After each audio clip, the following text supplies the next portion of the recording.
Alors, ce soir nous étudions la paracha de Kedoshim, ce qu'on va lire Shabbat. La paracha de Kedoshim, c'est une paracha très riche en mitzvot. Il y a une cinquantaine de mitzvot qui sont enseignées dans cette paracha. Et c'est pour ça que Moshe a réuni toute l'assemblée d'Israël pour la leur enseigner, la leur transmettre. D'accord ? Ce qui est généralement pas le cas. Généralement dans la Torah, il enseignait à Aaron enseignait aux Zekenim, etc. Et c'est ensuite que ça parvenait aux oreilles du peuple. Mais là, dans la mesure où c'est une paracha importante, où il y a pratiquement toutes sortes de mitzvot qui rentrent, si vous voulez, dans le cadre des 10 commandements. Tout ce qu'il y a dans les 10 commandements, on le retrouve pratiquement dans cette paracha de manière plus détaillée. Et donc, c'est une paracha qui a été transmise au peuple entier. Et alors, comment elle commence cette paracha, selon son titre? Donc, c'est Kedoshim. Daber el kol adad ben Israël. Parle à toute l'assemblée des enfants d'Israël. Ve'amarta alehem, tu leur diras, Kedoshim tiyu. Soyez saints. Ki kadosh ani Hashem Elokechem, parce que je suis saint, moi, votre Dieu. Alors, il y a quelque chose qui a l'air d'être gênant dès le départ. C'est quoi? On réunit tout Israël pour leur parler de bien des lois, mais ça commence par quelque chose qui nous paraît pas concerner le peuple. Soyez saints. Ça concerne tout le monde a priori. Quand on parle de sainteté a priori, on a l'impression d'entendre de certaines personnes qui se sont élevées. C'est vraiment une élite, on va dire, qui arrive à la sainteté. Qui peut devenir saint? On ne se considère pas comme des personnes saintes. On dit d'un grand rave, c'est un homme kadosh, un homme saint. Oui. Les havdil chez les chrétiens, le saint homme, c'est. Non, mais il voulait sûrement dire pour tout le monde. Alors, est-ce que c'est quelque chose qui est valable pour tout le monde? Soyez tous saints. Il voulait mettre tout le monde dans le même stade. Dans le même estrade. Alors, ça paraît a priori pas logique, a priori, selon notre façon de comprendre ce que c'est que la sainteté. Mais si on explique ce que c'est que la sainteté, on va comprendre qu'effectivement ça concerne tout le monde. Tout le monde qui? Tous les béné Israël? En quoi ça nous concerne tous d'être des gens saints? Est-ce que nous, on a cette vocation à être des gens saints? Ouais. Alors voilà. Alors c'est quoi la sainteté? C'est quoi la sainteté? Rachid explique. Oui, mais qu'est-ce qu'il faut faire pour être saint? Alors, évidemment, pratiquer les mitzvot. D'accord? Mais on ne ressent pas tellement que quand on pratique les mitzvot, alors on approche de la sainteté. On a l'impression qu'on approche de la tzidkout. Quand on fait les mitzvot, eh bien on est tzaddik, on fait ce qu'il faut. On fait tout faux. Là, vous êtes d'accord ou pas? Oui. Quand on fait les mitzvot, alors ben, on a accompli ce qu'il fallait. On n'est pas des saints pour autant, a priori. On dit c'est quoi être saint? C'est quoi être saint? C'est aller au-delà de ce que la Torah nous demande. C'est-à-dire que si la Torah te demande de ne pas transgresser certaines choses, en ne transgressant pas ces choses-là, j'arriverai pas pour autant à devenir saint. Par contre, si je vais au-delà de ce qu'on m'a interdit, à ce moment-là, je peux rentrer dans ce critère d'être saint. Oui, c'est-à-dire, il faut chercher à... c'est-à-dire, faire ce qu'il faut, a priori, c'est normal. Il n'y a rien d'extraordinaire à faire à faire la Torah, c'est-à-dire à respecter les mitzvot et à ne pas transgresser ce que Akadosh Baruch Hu nous demande de ne pas transgresser. Mais si on va au-delà, alors on peut arriver à la sainteté. Oui. On sait quand on va au-delà. On va donner des exemples.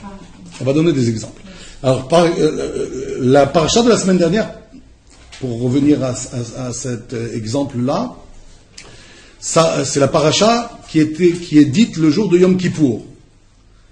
Et dans les sujets de Yom Kippour, à part les sacrifices et les cérémonies qu'il fallait faire au temple, il y a aussi les interdits des relations avec les femmes permises ou les femmes interdites. Oui, quelles sont les femmes qui nous sont permises ou celles qui nous sont interdites. C'est ça que l'on parle à Yom Kippour. On a l'impression, on se dit, mais attends, mais t'as trouvé que ce sujet? On dit, c'est là où tu peux trouver la Kedusha. Plus tu te mets à distance de ces choses-là, plus tu peux arriver à la Kedusha. Ça veut dire quoi?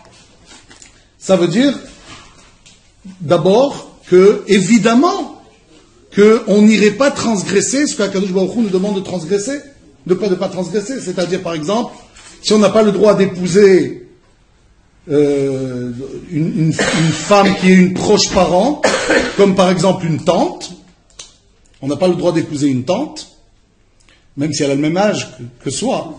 Hein, on se voit toujours une tante, mais attends, comment une tante? Une tante, elle est plus âgée. Enfin, c'est pas obligé qu'une tante, elle soit âgée. Hein, moi, je connais des tantes plus jeunes que les neveux. Vous connaissez tous. D'accord? Donc, épouser une tante, a priori, on serait dit tous quel est le problème? J'ai bien le droit d'épouser une cousine. J'ai bien le droit d'épouser une nièce. Pourquoi une tante, j'aurais pas le droit?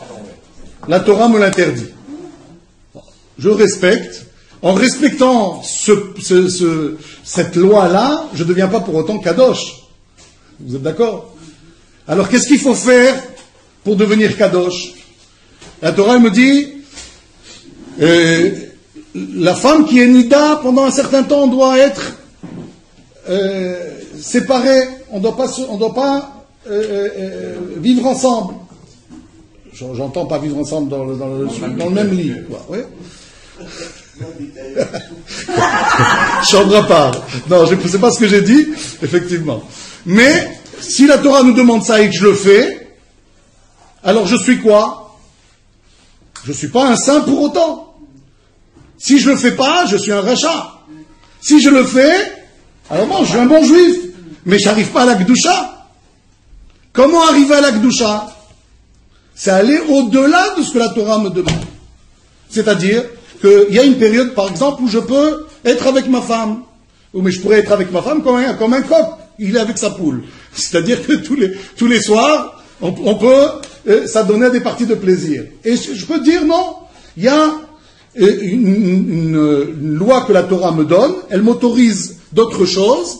Et dans ce que la Torah m'autorise, moi, j'essaye donc de mettre un frein. Le frein, il est par rapport à quoi? Dans ce point-là, par rapport à la volonté de la femme et pas la volonté du mari. Pourquoi? Pourquoi c'est ainsi? Parce que l'homme, il est un peu dafou, comme on dit. Il a un peu trop tendance à sa recherche de plaisir. Par exemple, très souvent, on trouve un fossé entre ce que la fille elle cherche, quand on cherche à se marier, hein, la fille elle cherche et le mec il cherche. Ouais. La fille elle cherche une relation durable. Souvent le mec il cherche quoi? Une relation sans lendemain, ouais, une aventure. Pourquoi? Parce que il y a plus cet appétit chez l'homme, alors que la femme elle recherche un peu autre chose, un véritable amour, un véritable d'accord, une relation véritable. Et donc, dans ce que la Torah va m'autoriser de faire, moi je vais prendre des mesures. Un exemple que l'on voit par la suite. Ish imo ve'aviv tirau ve'et shabetotai tishmoru. La Torah elle me dit dans la suite, le verset suivant, on devra craindre sa mère et son père, et respecter les Shabbats. A priori, quel rapport avec la sainteté? Quoi, celui qui craint son père et sa mère, il est saint? Qu'est-ce que ça a à voir, a priori? Kedoshim tiyu.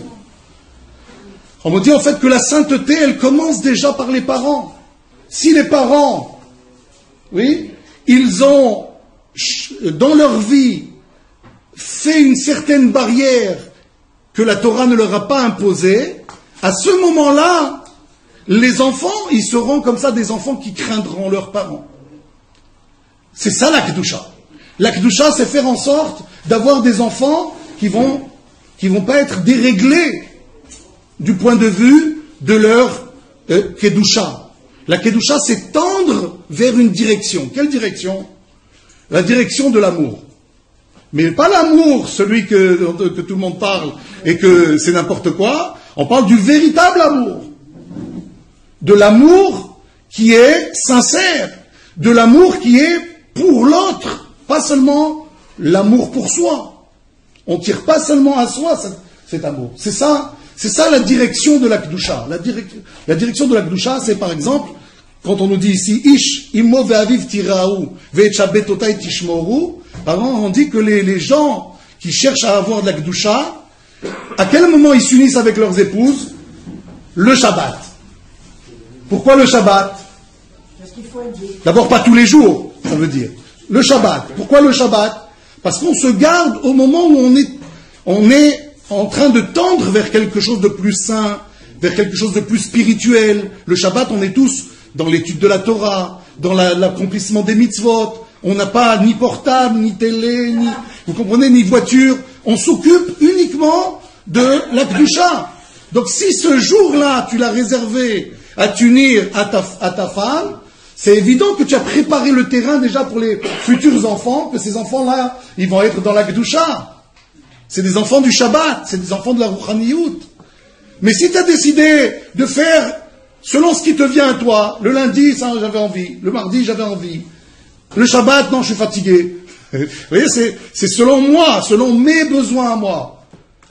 Mais si moi je me prépare pour que ce soit le cas d'une façon différente, en fonction d'une direction différente, laquelle direction? Celle qui est de faire un maximum pour que ce ne soit pas mon plaisir qui prime, mais d'abord le plaisir de l'autre. Le plaisir de l'autre, c'est le plaisir de son conjoint. Le plaisir de l'autre, c'est le plaisir d'Akadosh Baruch Hu.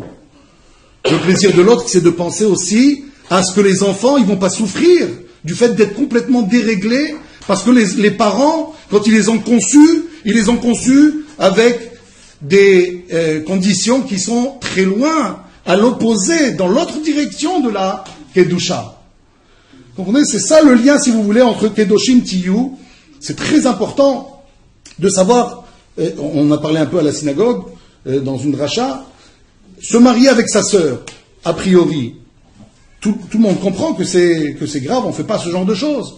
Mais avant que la Torah n'intervienne, on se serait nous demandé quelle est la femme la plus appropriée pour que le mariage soit un bon mariage.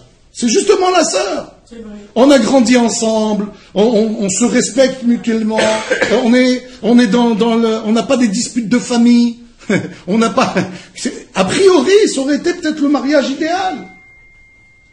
Sauf que la Torah, elle a bouclé ça. Pourquoi elle a bouclé ça? Parce que c'est vrai que d'une part, ça pourrait être le mariage qui peut être mat'im, qui peut être compatible. Mais il n'empêche que la plupart des gens, ils vont pas dans la direction de la Kedusha. Quand les gens vont dans la direction de la Kedusha, alors le problème ne se pose pas de s'unir avec sa sœur. Bon, c'est pas le cas aujourd'hui, je dis simplement de manière théorique. Mais, qu'est-ce qui serait passé?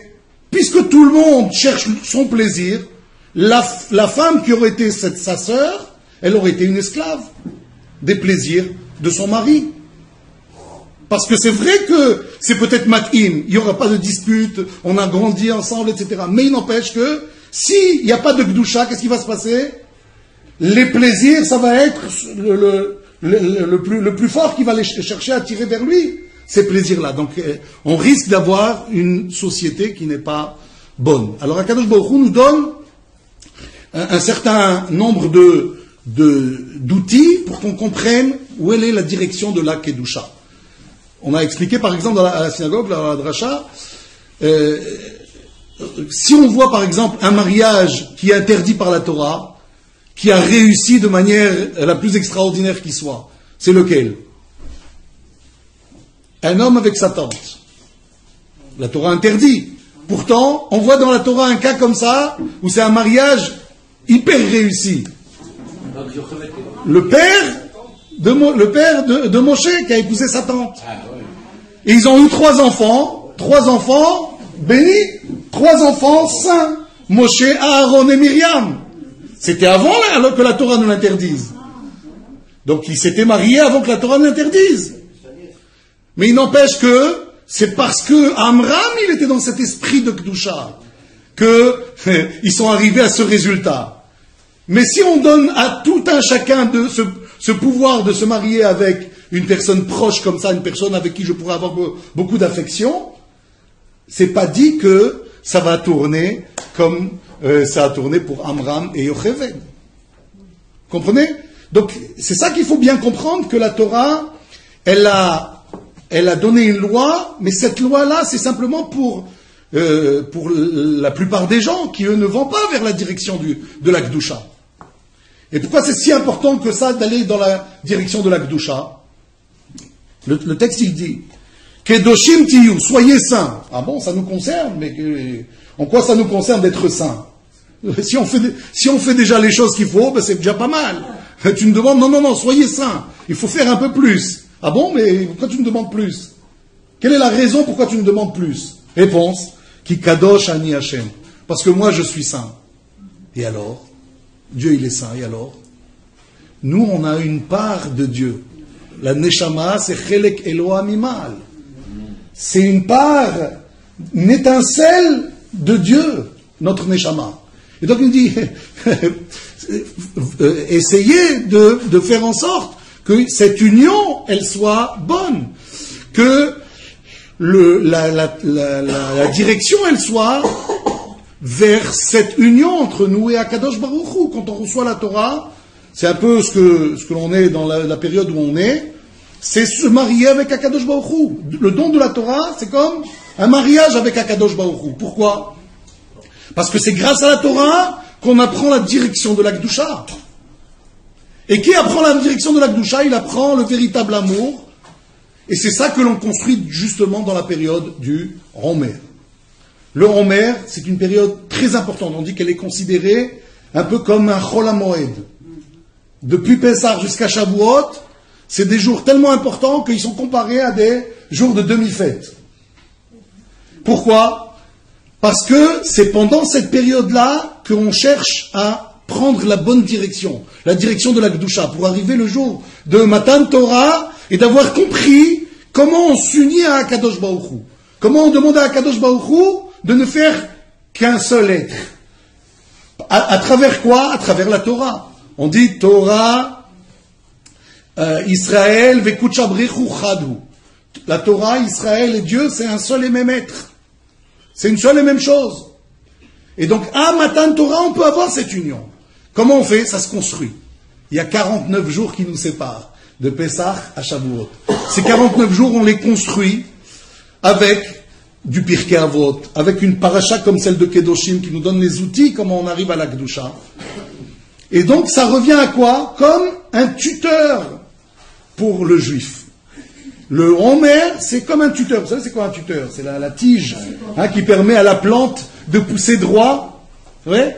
C'est comme ça que l'on pousse droit. Après Pessah, on a eu notre liberté. Après, on peut pousser à droite, on peut pousser à gauche, on peut pousser n'importe comment. La Torah nous dit, tu veux bien pousser? Ce qu'il faut faire, il faut avoir un bon tuteur. Le tuteur, c'est la période du Homer, où on respecte son prochain. Parce que, justement, c'est pendant cette période-là que les élèves de Rabbi Akiva sont morts. On dit pourquoi ils sont morts? Parce qu'ils n'ont pas su donner le respect l'un à l'autre. C'est pas qu'ils se sont manqués de respect. Ils se sont pas donné le respect qu'il fallait donner. Et alors, pourquoi ils sont morts pendant cette période? Ils auraient pu mourir dans une autre période. C'est tout le temps qu'ils ne donnaient pas ce respect. Pourquoi ils sont morts dans cette période? Parce que c'est dans cette période qu'on doit tout faire pour arriver à l'Akdoucha. Et l'Akdoucha s'acquiert quand on est dans un kahal, comme ici il est dit, Daber el kol adat bnei Israël. Il faut parler à tout le peuple. Parce que tout le peuple est concerné par ce tuteur qui va nous élever correctement et vous nous amener à Shavuot. Et donc on a tous besoin de s'élever correctement, on a besoin de trouver les outils pour cela. Voilà pourquoi la période du Romer, il faut l'utiliser. On l'utilise comment? Comme les Béné Israël, quand ils sont sortis d'Égypte, ils l'ont utilisé. Ils savaient qu'ils sortaient d'Égypte pour aller recevoir la Torah. Et ils disaient, aujourd'hui 1 jour, 2 jours, 3 jours, et ils comptaient jusqu'à, ils savaient au bout du 50e jour, ils allaient recevoir la Torah. Eh bien, quelle différence il y avait entre au moment où ils sont sortis d'Égypte et quand ils sont arrivés au pied du mont Sinaï pour recevoir la Torah? Quand ils sont sortis d'Égypte, c'était chacun pour soi. Ils étaient tous Ovdei Avodah Zara.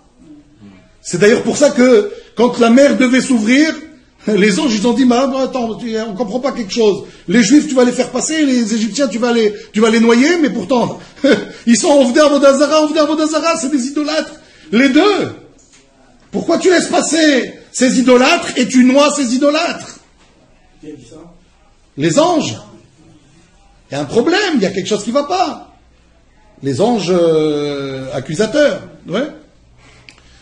Et donc, Akadosh Baruch Hu dit, non, parce que là, ils sont sortis dans l'esprit de se former, dans la bonne direction. C'est quoi la direction? C'est de changer, d'arriver à cet amour que l'on peut avoir pour les autres. Quand ils sont arrivés au pied du Har Sinaï, ils étaient comment? Comment on va les qualifier? Am echad belev echad. Vaïchan ha'am. C'est marqué le peuple campa. Pourquoi d'habitude tu parles au pluriel, tu dis les Bnei Israël, ils ont campé. Là, quand tu dis il campa, le peuple. Et Rachid nous dit c'est quoi le peuple campa? Ke'ish echad belev echad. Ils étaient comme un seul homme avec un seul et même cœur. Comment ils sont arrivés à ça? 49. Ils ont fait les Shivra Shavuot, les 7 semaines, oui, en comptant chaque jour et en développant cet amour que l'on doit avoir pour autrui. Et donc, ce que les élèves de Rabbi Akiva n'ont pas fait pendant cette période-là, c'est pendant cette période-là que cela leur a coûté cher. Et que pour nous, ça devienne une leçon, que l'on comprenne cette leçon. Donc, c'est ça l'idée de la Kedusha. Et donc, on comprend beaucoup mieux quand on voit effectivement où sont parvenues les nations, dans quelle situation immorale ils sont arrivés, parce que, tout simplement, la Torah vient nous dire, tu dois faire en sorte que les risques soient amoindris.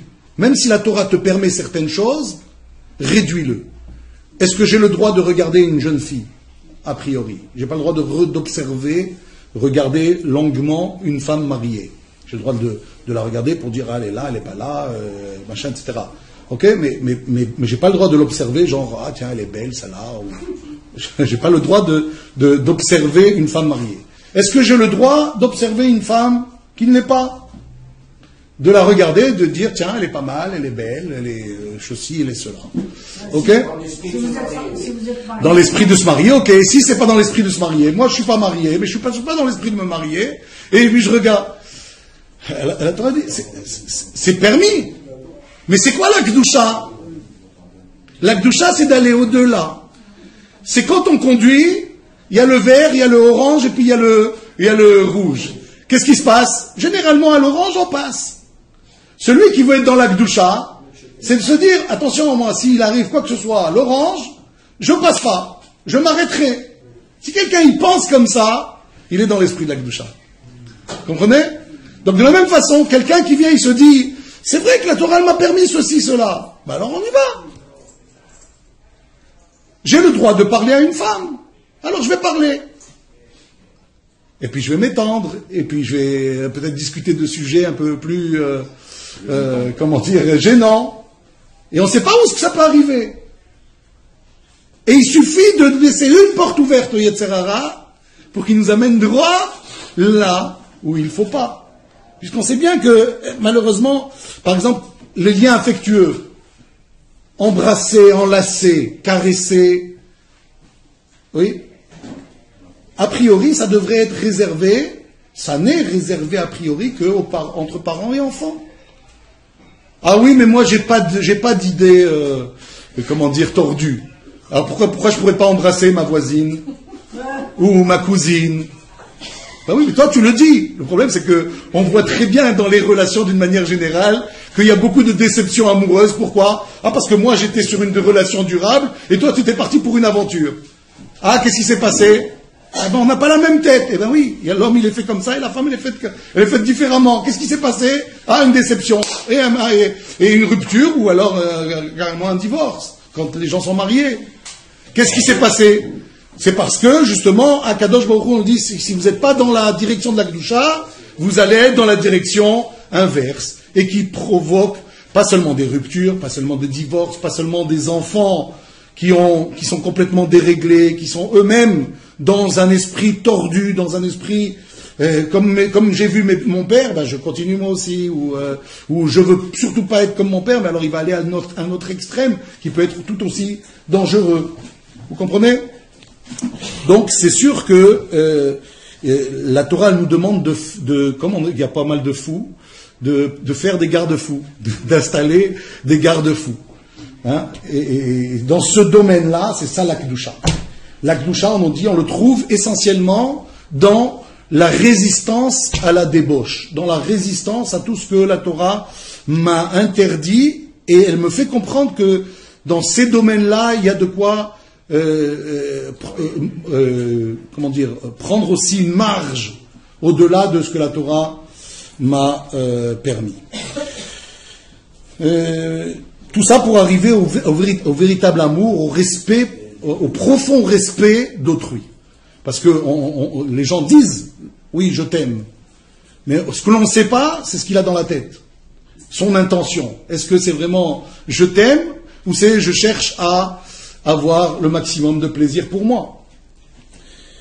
Voilà pourquoi quand on arrive à Ish Imo Ve'aviv Tiraou, les parents ont une grande part de responsabilité sur cette Kedusha.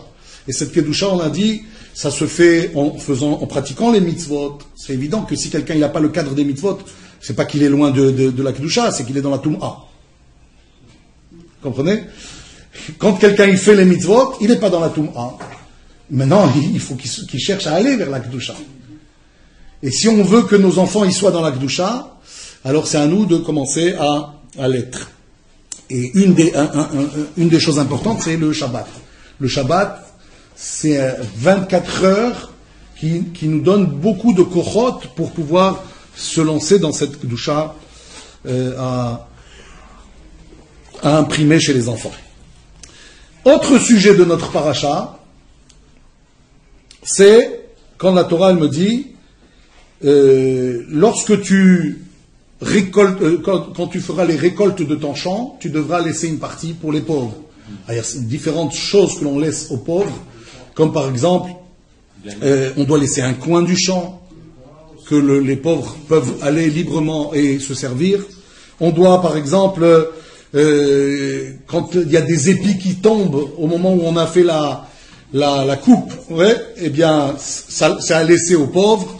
Si on a commencé à mettre en gerbe et qu'il y a une gerbe que on a dans l'avancée de l'agriculteur, je l'ai oubliée à l'arrière, je dois la laisser.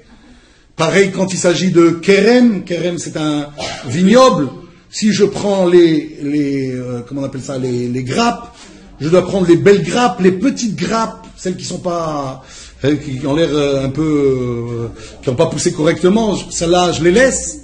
Quand le pauvre y passera, il les récupérera. Quand j'ai fait tomber des grains, les grains c'est pour les pauvres, je ne dois pas dire ah non, hop, je les prends et je les récupère, etc.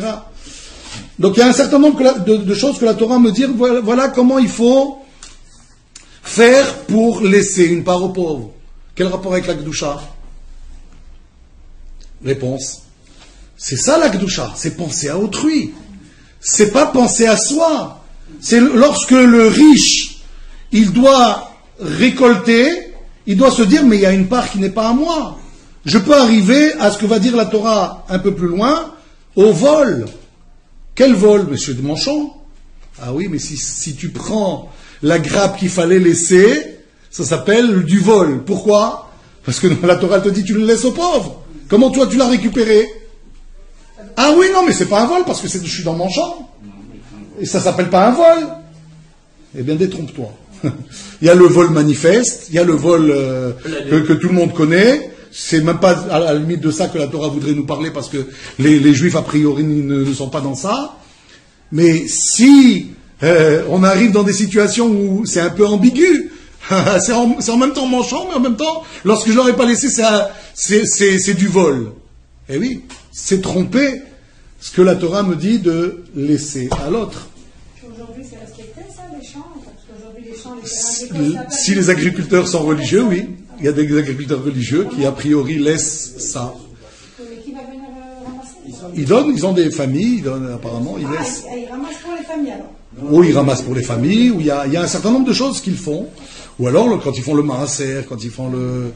Ils le donnent, il y a des choses qu'ils donnent, il y a des choses qu'on ne peut pas donner, parce que ça, à l'époque et aujourd'hui, c'est un peu différent. Mais en tout cas, il y a cet état d'esprit, il y a aussi, avec l'argent, ce que l'on récolte, on peut récolter et avoir de la vente une somme d'argent que l'on va donner une partie aux pauvres. Cette partie aux pauvres, si je ne l'ai pas donnée, moi aussi je peux être considéré comme avoir volé ce qui appartient aux pauvres. Même le pauvre, il peut voler. Voilà pourquoi, à la suite, la Torah, elle va dire « Lotignovu », un verset un peu plus loin, dans la paracha de Kedoshim. La Torah, elle me dit « Lotignovu », ne volez pas. Question. D'abord, tu me l'as déjà dit. Où tu me l'as déjà dit? Dans le Tignov. Lotignov, dans les 10 commandements. La paracha de Yitro, on a déjà passé ça. La Torah m'a dit Lotignov. Pourquoi tu me répètes Lotignovu? Première question. Deuxième question. Pourquoi tu as décidé de passer au mode pluriel?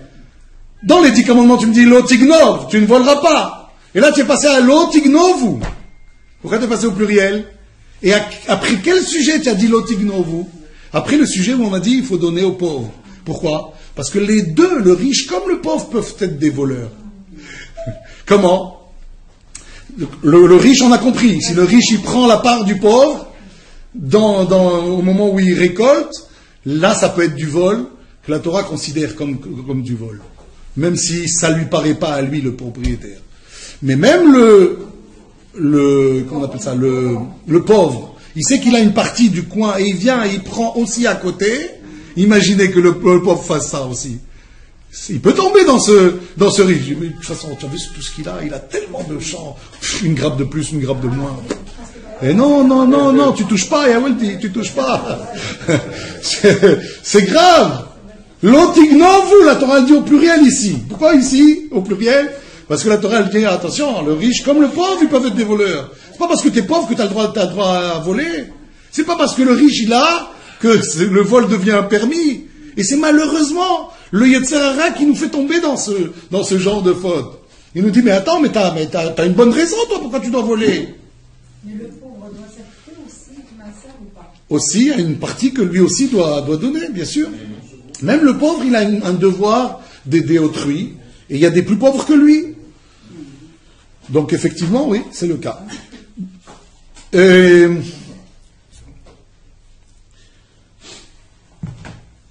La Torah, elle me dit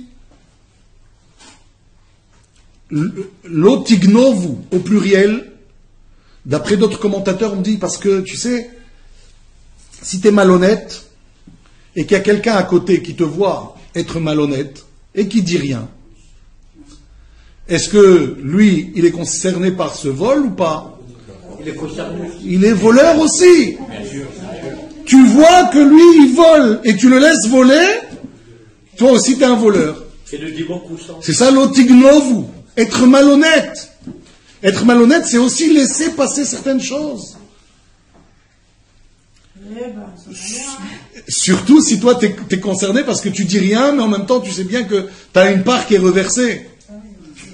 Alors on peut être complice et à différents degrés. Donc là aussi, la Torah elle me fait comprendre que Parfois, si je dois faire une remontrance à quelqu'un, au riche ou au pauvre, imaginez que je vois le pauvre prendre dans la partie où il n'a pas le droit de prendre. Si moi je vois et je le laisse faire, je suis aussi un voleur. C'est ça l'otignov. Et la Torah, c'est ça la Kedusha. La Kedusha, c'est arriver à faire en sorte que c'est pas seulement moi qui m'en sors, c'est que tout le monde s'en sort. C'est ça l'amour du peuple. C'est ça l'amour d'Israël. C'est le message qui a été envoyé aujourd'hui. L'amour d'Israël, c'est de penser que chaque Israël, il ne faut pas qu'il soit sanctionné. Il ne faut pas qu'il arrive. Peut-être qu'il va faire teshuva grâce à toi. Tu lui dis là, touche pas, ça c'est pas à toi. Ou tu lui dis de manière tu dis non, comment toi tu vas faire ça? T'es quelqu'un de bien. Comprenez? Donc arriver à ça, c'est arriver à l'Akdusha. Et la Torah, elle va plus loin. Dans les halachot, par exemple, on nous dit, il y a ce que l'on appelle gnevat da'at. Qu'est-ce que ça veut dire, l'ignov da'at? Voler une information. Voler une information. C'est-à-dire que toi, tu crois quelque chose, et moi, je te laisse croire cette chose-là, et là, on considère ça comme du vol. C'est terrible, du vol. Un exemple connu que on a déjà dit une fois, il me semble, mais on le répète pour que vous compreniez ce point-là. En cas où vous l'aurez oublié, peut-être ça va vous revenir. Je reçois quelqu'un, mais juste avant de le recevoir, avant qu'il tape à la porte, j'avais prévu d'aller de sortir un bon cabernet. Ouais, j'allais sortir un bon cabernet. Et je l'ai pas sorti, tac, il tape à la porte. Il arrive, il fait « Ah, on est venu chez toi aujourd'hui, on s'est dit, il fait longtemps, on t'a pas vu, allez, on est venu manger avec toi, passer un petit moment avec vous. » Ah, sympa et tout, et tu sais quoi? Pour toi, je vais ouvrir la bouteille de Cabernet, là, le 1900, je sais pas combien, ok? C'est quoi ça? Le gars, il allait le boire. Mais tu veux quoi? T'attirer sa sympathie. Comme ça que la prochaine fois que tu vas chez lui, lui aussi il va te tirer la bonne bouteille. Vous comprenez? C'est un exemple.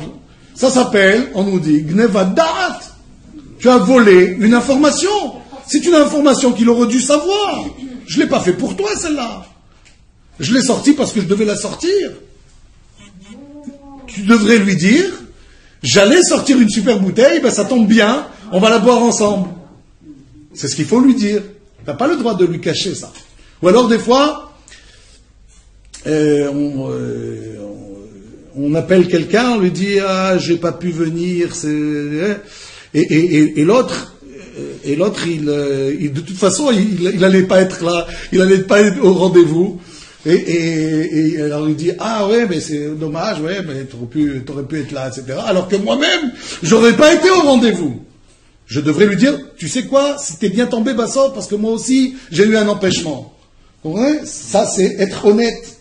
C'est ne pas voler l'information auquel il a le droit. Lui il est gêné maintenant. Lui il sent que il t'est redevable, il t'a fait une crasse, il t'a posé un lapin.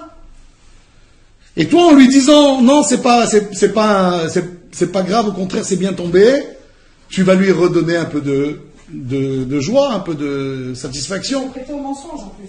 Voilà, voilà, exactement. Donc c'est pour ça que la Torah, elle me dit, regardez d'où on sait tout ça. A priori, j'aurais dit, bon, la Torah, les Hachamim, ils exagèrent, parce que c'est les Hachamim qui me disent ça. La Torah, elle n'a pas dit ça, elle a dit, l'otignovu, tu ne voleras pas. Toi, t'es arrivé, tu me dis, ah oui, voler une idée, une information, c'est du vol. Alors, t'exagères. On dit, non, tu sais d'où je sais ça? C'est du pasouk. Regardez comment il est construit, le pasouk. L'otignovu, velotechachashu, veloteshakeru, ishba amito. Pourquoi tu m'as mis tout dans le même sac? Parce que mentir, c'est voler. Voilà pourquoi je t'ai mis ça dans le même sac. Que tu comprends que l'otignovu et l'oteshakeru, c'est pareil. Il y a des mensonges qui ne prêtent pas tellement à conséquence. Mais il y a des mensonges que le bonhomme, il a toujours sa rassera, lui. Et tu ne l'as pas enlevé en lui donnant la bonne information. Ça s'appelle gnevat da'at. C'est grave, oui. Le jour où on devra donner des comptes, on rendra des comptes sur ce point-là. Sauf si on a fait teshuva. Et on continue. Après, donc c'est marqué, Lo tignovu velo techachashu velo teshakeru ish ba'amito. Qu'est-ce qui se passe quand on commence à voler, quand on commence à être malhonnête? C'est aussi le sens de ce verset qui a mis tout dans le même sac. C'est que une avera en entraîne une autre. Une fois que tu as commencé à mentir, une fois que tu as commencé à être malhonnête, après ça te poursuit. Tu es obligé de continuer. Et alors qu'est-ce qui va se passer? Tu vas dire, tu m'as volé, tu as été malhonnête. Non, je te jure sur la Torah. Comprenez? Pourquoi je jure sur la Torah? Parce que maintenant il m'en veut. Et moi c'est vrai que je l'ai volé, mais je vais lui dire je l'ai volé, il va m'en vouloir toute ma vie. Je préfère lui dire sur la Torah. Je le dis, c'est une parole. Aïwa, t'as juré sur la Torah. Et imagine, tu dis, je te crois pas, viens avec moi au tribunal, maintenant tu vas jurer au tribunal. Et tu vas jurer avec le nom de Dieu. Le mec maintenant, il peut plus faire marche arrière. Vous vous rendez compte? Il se dit maintenant que je vais lui dire j'ai menti, j'ai volé, j'ai menti, chled. Alors il va jurer peut-être sur le nom de Dieu. Bishmi, ouais. Jusque ce point on est capable d'aller? Ouais, c'est ça. Go, avera, go, avera. Une petite faute, qui vole un œuf, quelqu'un disait, qui vole un œuf, vole un bœuf, ouais, qui fait une petite malhonnêteté, finit par une grosse malhonnêteté.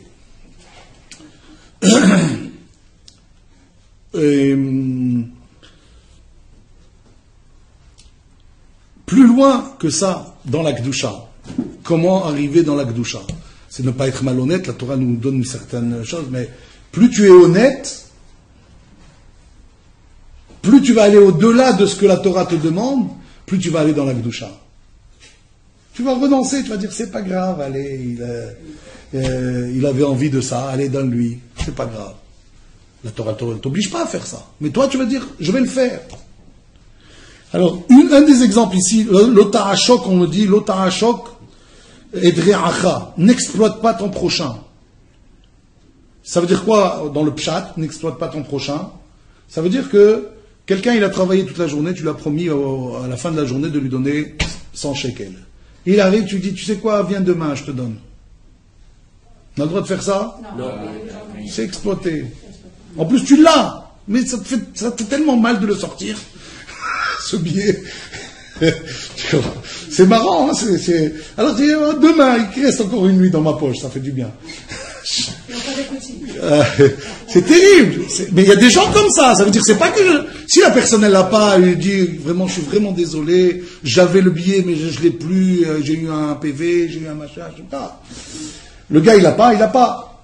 Mais il y a des gens non, ils ont l'argent. Mais c'est difficile pour eux de dire demain, tu la semaine prochaine, etc. Ça s'appelle exploiter, l'otahashok. On n'a pas le droit de faire ça. La Torah elle me dit toujours par rapport à la façon dont on voit comment la Torah elle a présenté la chose. Elle a suggéré l'idée. L'otahashok et reacha velo tigzol, l'otalin perulat sachir itecha. Ne le laisse pas avec toi. Ad boker jusqu'au matin. La Torah elle t'a dit quelque chose et après elle te détaille. Pourquoi tu donnes le détail? On a compris l'idée principale. Non, c'est pour te dire c'est comme dans le détail. Ça veut dire quoi? Quelqu'un il vient et te dit ouais j'ai Chas Shalom, mon fils qui est malade. Tu dis, ah bon, le pauvre. Et puis, bon, au revoir. Mais tu pourrais prier pour lui. Et tu ne vas pas prier pour lui. Ça, c'est l'otahashok. C'est exploiter son prochain. En quoi c'est exploiter son prochain? C'est, pour t'arrêter, tu lui demandais, ça va, comment vas-tu? En fait, j'ai besoin de ceci, j'ai besoin de cela. Il t'a dit au passage, il t'a dit, mon fils, il est malade. Mais toi, bon, il est malade, ok, bon, il est malade. Qu'il prenne bien ses médicaments. Mais tu pourrais prier pour lui. Et tu vas pas le faire. Ça aussi, ça s'appelle l'otahashok. La Kedusha, c'est quoi? C'est arriver à comprendre comment véritablement aimer son prochain. Si c'était ton fils, t'aurais prié ou pas? Pourquoi pour lui, c'est juste qu'il prenne ses médicaments? Comprenez? Ça peut être rien, ça peut être pas grand-chose. Et on est tous comme ça, attention, c'est-à-dire, on a l'impression que la Torah exige beaucoup de nous. C'est énorme. C'est vrai. Mais c'est ça la Kedusha. La Kedusha, c'est aller même dans des choses aussi loin. C'est-à-dire, si toi, tu aurais voulu qu'on prie pour toi, de la même façon, prie pour les autres. Si tu y crois, encore plus. Si quelqu'un ne croit pas à la prière, alors je comprends à la limite qu'il ne prie pas. Mais si lui, pour lui-même, il prie, pour ses enfants, il prie, mais pour les autres, il ne prie pas, ça c'est un problème. Ensuite, on arrive à un passouk qui nous dit quelque chose de curieux. C'est toujours dans la suite de ces sujets, de nombreux sujets, cette paracha elle traite, et c'est tous des sujets qui sont lourds. Il y a énormément de homer, de matière. Je vous invite tous à approfondir le maximum cette paracha, parce que cette paracha, elle est en béton armé, comme on dit. Lo tekalel heresh. Traduction. Ne maudis pas le sourd. Qu'est-ce que je comprends quand je lis ça? S'il n'est pas sourd, j'ai le droit de le maudire. Attention, le sourd, tu ne le maudis pas. Et alors quoi? S'il n'est pas sourd, je peux le maudire? Et alors pourquoi la Torah me dit ne maudis pas le sourd? Ne maudis pas! Si la Torah elle veut me dire que tout le monde, j'ai pas le droit de maudire, alors qu'est-ce qui se passe? Il fallait dire l'otekalel. Elle me dit non, le sourd. Pourquoi? Et dans la suite, on va me dire Velifner iver lotiten mirchol. Et devant l'aveugle, tu ne mettras pas d'embûche, d'obstacle. Ah bon, on est arrivé à ce point, nous les juifs. Quand on voit un aveugle, on dit tiens, je vais te mettre le pied, je vais mettre le pied, il va tomber. C'est chlet, si la Torah me demande ça, c'est chlet. Vous êtes d'accord? Et la Torah, elle complète en disant Veyareta me Elohecha. Et tu craindras ton Dieu. Ani Hachem, c'est moi Dieu. Pourquoi la Torah elle me rajoute ça? C'est tellement évident. Attends, qui c'est qui va faire ça? Un sourd, Mishkin, je vais le maudire. Un aveugle, je vais lui mettre le pied pour qu'il tombe. Je vais l'aider à traverser la rue. Alors maintenant il faut comprendre. L'otekalel cheresh, ça veut dire quoi? D'abord la Torah elle ne m'a pas dit que l'otekalel cheresh. Elle m'a dit à un autre endroit, Nasi be'amecha lotaor. Le chef suprême d'Israël ne le maudit pas. Donc là, qu'est-ce que je fais quand j'étudie? Je me dis, tiens, la Torah elle m'a dit une fois le chef suprême et une fois le sourd. Elle aurait pu dire une seule fois l'otekalel, et je comprends que c'est tout le monde. Et on comprend bien que la Torah elle interdit pour tous qu'on dise qui que ce soit. Alors pourquoi la Torah elle a choisi juste ces deux exemples-là? C'est les extrêmes. Les deux extrêmes. En quoi ils sont extrêmes? Ils sont extrêmes et en même temps, ça peut être courant dans l'état d'esprit des gens. Pourquoi je vais maudire ce chef suprême?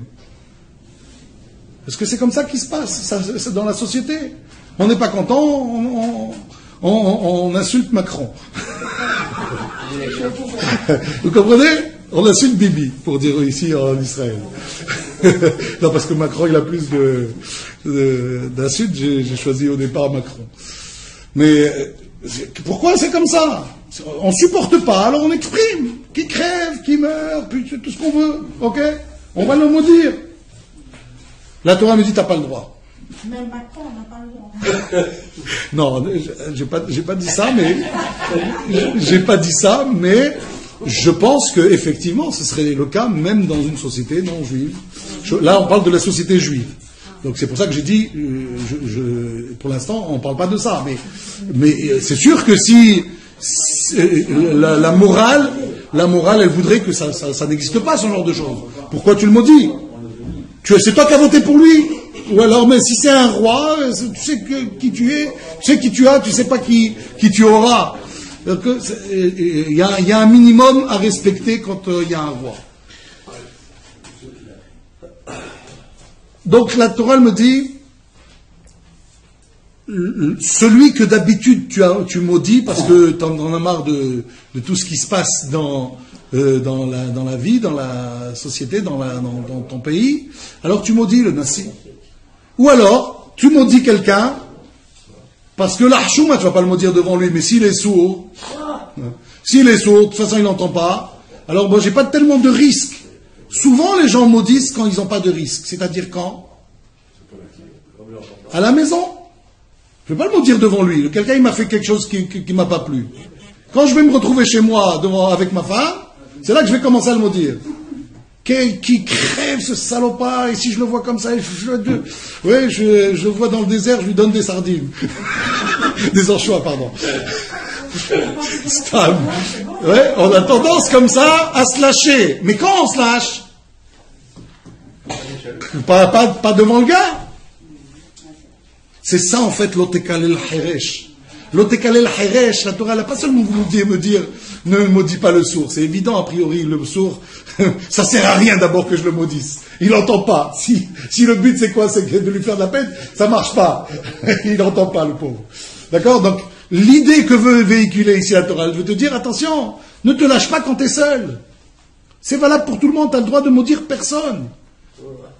Plus que ça, la Torah me dit, même te maudire toi-même, tu n'as pas le droit. D'après le Zohar, quelqu'un qui se maudit, il a l'impression, il fait le malin comme ça, il dit ouais, que je crève, et que devant les gens, il adore faire croire que Keilou, il se maudit. D'accord? Parce que c'est comme ça que ça se passe généralement. Mais quand on est tout seul à la maison, on ne se maudit pas généralement. On se maudit pour faire le beau. Alors, on reste toujours calme, si j'ai bien compris. Oui, bien sûr. Entre autres. Mais effectivement, souvent les gens se maudissent eux-mêmes, mais c'est grave. Ce qu'ils se rendent pas compte, c'est que peut-être, effectivement, ce qu'il a dit, ce qu'il a sorti de sa bouche, d'après le Zohar Kadosh, c'est quelque chose qui peut lui arriver, mais lui, il n'y pense pas. Il se dit, j'ai dit des mots comme ça, ça va m'arriver, ça.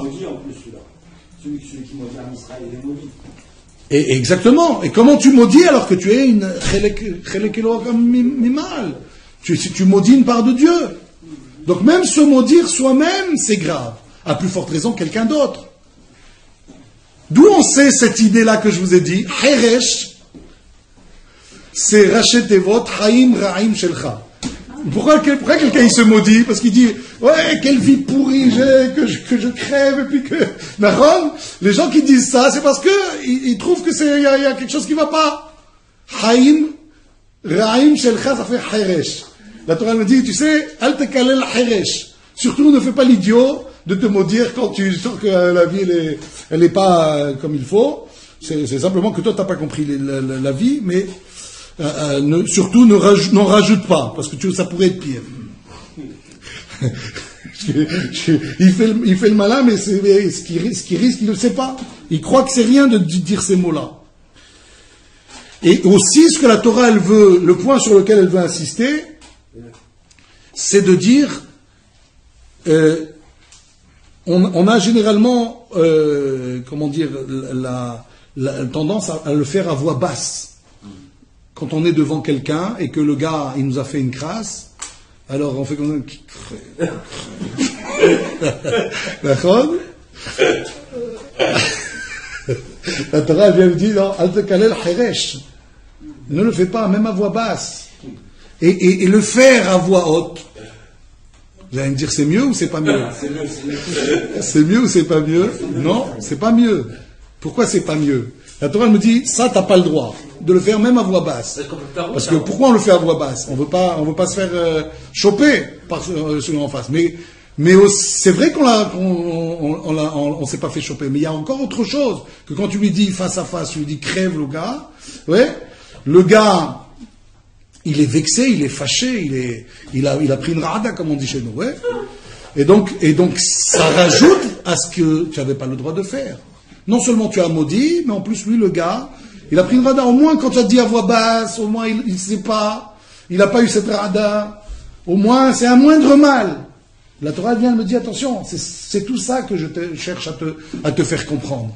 Ne maudis pas parce que tu n'as pas le droit de maudire, parce que la malédiction, elle peut, Hazve Shalom, s'appliquer.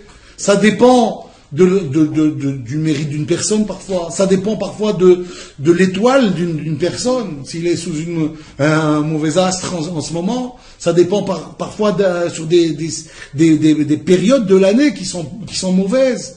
Que j'ai sorti au mauvais moment la parole qu'il fallait pas. Va savoir qu'est-ce que ça va provoquer. Et les dégâts collatéraux que ça peut engendrer, parce que tu as dit crève à quelqu'un, mais ce quelqu'un, il est marié, il a des enfants, et que si, Hazve Shalom, il lui arrive malheur, Hazve Shalom, c'est pas une personne que t'as puni, c'est toute une famille peut-être. La Torah te dit, ne te permets pas, d'où on voit cette chose-là dans la Torah, Bil'am. La Torah, Dieu a empêché Bil'am de sortir des mots de sa bouche. Qu'il les sorte, quel est le problème? De là, on comprend combien une parole, elle peut avoir un impact qui peut être, Hazve Shalom, incalculable. On ne sait pas jusqu'où ça peut aller, cet impact. Et on en termine avec encore un point.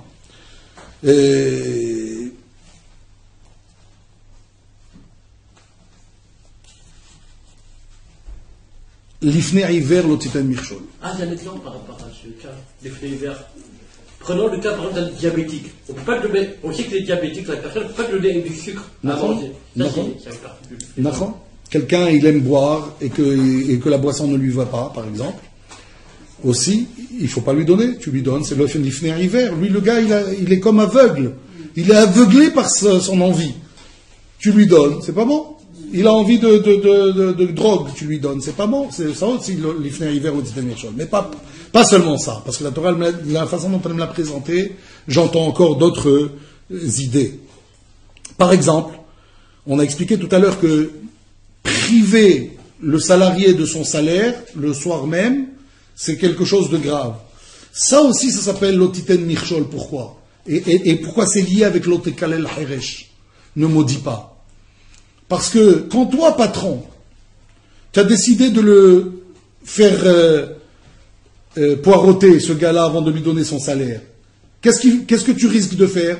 L'ifne hiver, l'otiten mirchol. L'aveugle ici, c'est celui-là qui va peut-être, quand il va rentrer chez lui, sa femme, elle va lui demander à manger, il va lui dire, il m'a pas payé, qu'il crève ce patron. C'est peut-être à cause de toi qu'il a dit ça. C'est ça l'ifne hiver, l'otiten mirchol. Tu lui as tendu un piège. L'obstacle que tu lui as mis à ce gars-là qui a tendance à le faire, il va le faire. Ne le fais pas. Donne-lui son salaire. Voilà pourquoi c'est lié, ces deux sujets. Et de la même façon, la Torah, elle dit au sakhir, elle dit à l'employé, même si ton patron n'a pas fait les choses comme il faut, il t'a retenu ton salaire jusqu'au lendemain, ne le maudis pas pour autant. C'est ça l'otekalel heresh aussi. Comprenez pourquoi l'otekalel, c'est avec aussi l'idée, c'est comme ça que dit le Al-Sheikh HaKadosh. Sur ce point-là, on termine Be'ezrat Hashem, et dire aussi que il y a beaucoup d'autres idées sur l'ifne hiver l'otiten mirchol. Juste le rappeler pour qu'on puisse éventuellement chercher à découvrir ces halachot entre parents et enfants, par exemple. Ça peut arriver de l'otiten mirchol. Si on sait que, par exemple, un enfant qui est grand, si Hazve Shalom, on lui met une claque, et qu'à la suite de cette claque, il va insulter le père, ou il va frapper le père, il est responsable pas seulement de l'inconduite de l'enfant, mais au fait qu'il lui a mis un mirchol. Si parce qu'il est grand, tu lui as donné une claque, qu'il fallait pas lui donner parce qu'il est grand, il t'a maudit ou il t'a frappé, c'est toi le fautif. L'ifne hiver l'otiten mirchol. Ça peut être aussi des cas où on fabrique, par exemple, des bijoux en or qui sont des croix, par exemple, ou des bijoux de Avodah Zara. Mais je suis juste un fabricant, moi j'y crois pas, mais juste je le vends.